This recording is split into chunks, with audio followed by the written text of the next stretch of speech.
MA final के सभी छात्रों को स्वागत है। बच्चों, मैं अलका जैन सहआचार्य हिंदी, राजकीय महाविद्यालय किशनगढ़ से। बच्चों, हम इस नाटक जयशंकर प्रसाद द्वारा लिखित स्कंदगुप्त का अध्ययन कर रहे हैं। आगे हम अध्ययन करेंगे तृतीय अंक के चतुर्थ दृश्य से। बच्चों, चौथा दृश्य खुलता है उपवन में जयमाला और देवसेना के साथ सखियां दिखाई देती हैं। जयमाला देवसेना आंतरिक प्रेमिका प्रवृत्ति को देखकर दुखी दिखाई देती हैं। सखियां देवसेना से हास्य विनोद करती हैं, पर देवसेना को इस बात से दुख हो रहा है कि यह लोग यह कहेंगे कि मालव देकर देवसेना का ब्याह किया जा रहा है। जब सखियां और अधिक व्यंग करती हैं तो देवसेना अश्रु बहाने लगती है। उस समय वह अपने हृदय में आई हुई वासना को धो डालने का प्रयत्न करती है। सखियां अनुभव करती हैं कि उसके हृदय में प्रेम का तूफान है। इसके पश्चात भीम वर्मा के प्रवेश से नाटककार ने कथा के विकास की सूचना दिखाई है। वह बताता है कि शकों पर विजय प्राप्त हो गई है, पर इस युद्ध में महाराज गोविंद गुप्त को वीर गति प्राप्त हुई है। उनकी अंतिम इच्छा थी कि महाबलाधिकृत पद पर बंधु वर्मा को अधिष्ठित किया जाए।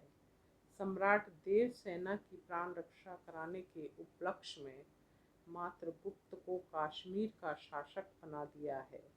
सिंधु प्रदेश में मिलेच्छ राज्य ध्वंस हो चुका है और सम्राट स्कंदगुप्त ने विक्रमादित्य की उपाधि धारण की है।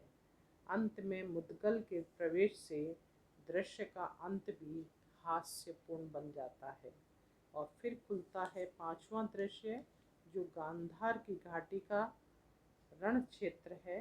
युद्ध का बाजा बजता है। स्कंदगुप्त बंधु वर्मा और अन्य सैनिक मंच पर दिखाई देते हैं। प्रारंभ में बंधु वर्मा उत्साह और वीरता से सैनिक को उत्तेजित करता है। तभी सैनिक उसके संकेत पर प्राण देने को तैयार दिखाई देते हैं। उसी समय चर समाचार लेकर आता है कि हुण शीघ्र ही नदी पार करके आक्रमण की प्रतीक्षा कर रहे हैं।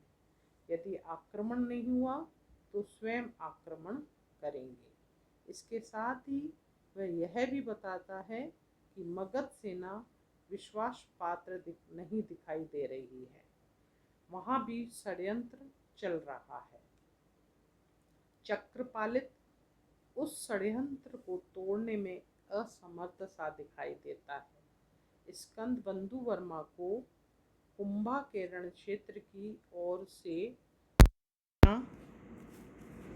चाहता है, पर वह भी मालव की नासिर सेना में ही लड़ना तय करता है, क्योंकि उसे मारने मरने में दक्षता प्राप्त है, षड्यंत्र तोड़ने में नहीं। बंधु वर्मा के आग्रह से स्कंदगुप्त को उधर जाना होता है। तत्पश्चात हुणों से मालवों का घोर युद्ध होता है।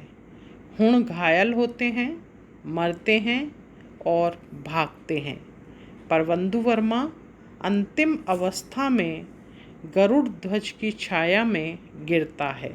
उसके अंतिम शब्द वीरतापूर्ण और जननी जन्मभूमि की सेवा के निमित्त ही प्रकट होते हैं। तभी सैनिक इसकी जय जयकार करते हैं। परंपरा पालन के लिए अपूर्व त्याग और वीरता छोड़कर वह स्वर्गवासी हो जाता है। और फिर खुलता है छठा दृश्य। कुंभा के रण क्षेत्र में चक्रपालित और स्कंद की बातचीत से पता चलता है कि भट्टार्क शत्रु सेना की सहायता छिपे छिपे कर रहा है, पर प्रकट में उस पर अविश्वास का समय नहीं है। उसी समय भट्टार्क के आने पर चक्रपालित उसे कृतघ्न नीच कहता है। स्कंद बड़ी बुद्धिमानी से उन दोनों के द्वंद्व को दबा देता है और भट्टारक से कह भी देता है, स्मरण रखना, कृतघ्न और नीचों की श्रेणी में तुम्हारा नाम पहले रहेगा। इस पर भट्टारक सम्राट के सम्मुख प्रतिश्रुत होकर वहाँ से चला जाता है। तभी चर के प्रवेश से ज्ञात होता है कि गांधार युद्ध में हुणों की पराजय हुई है, पर देशभक्त वीर बंधु वर्मा को उस युद्ध में वीर गति प्राप्त हुई है। शोक मुद्रा में बैठे हुए चक्र उन्हें उत्साहित करता है। भट्टारक के पुण्य प्रवेश कर स्कंदगुप्त उसे भली प्रकार निर्देशन करके युद्ध के लिए भेज देता है। तत्पश्चात हुणों से स्कंदगुप्त का घोर युद्ध होने पर शत्रु परास्त होकर भागते हैं, पर भागी हुई सेना मगध के सैनिकों के होते हुए भी कुंभा के उस ओर जब उतरती हुई दिखाई देती हैं, तब सबको आश्चर्य होता है और विश्वासघात प्रत्यक्ष दिखाई देता है। दुर्ग की रक्षा के लिए दुर्ग एवं हुणों की सेना को उसी ओर रोकने के लिए स्कंदगुप्त नायक को आज्ञा देता है। तत्पश्चात ज्ञात होता है कि नीच कृतघ्न भट्टारक ने कुंभा का बांध तोड़ दिया है। उससे जल के प्रबल वेग में पार उतरने वाले सैनिक बहते दिखाई देते हैं। इस प्रकार निराशा भरे वातावरण में इस दृश्य का अंत हो जाता है। अब हम बच्चों, इस समय हमारा तृतीय अंक समाप्त हो गया है। हम चतुर्थ अंक अगले कालांश में पढ़ेंगे। धन्यवाद।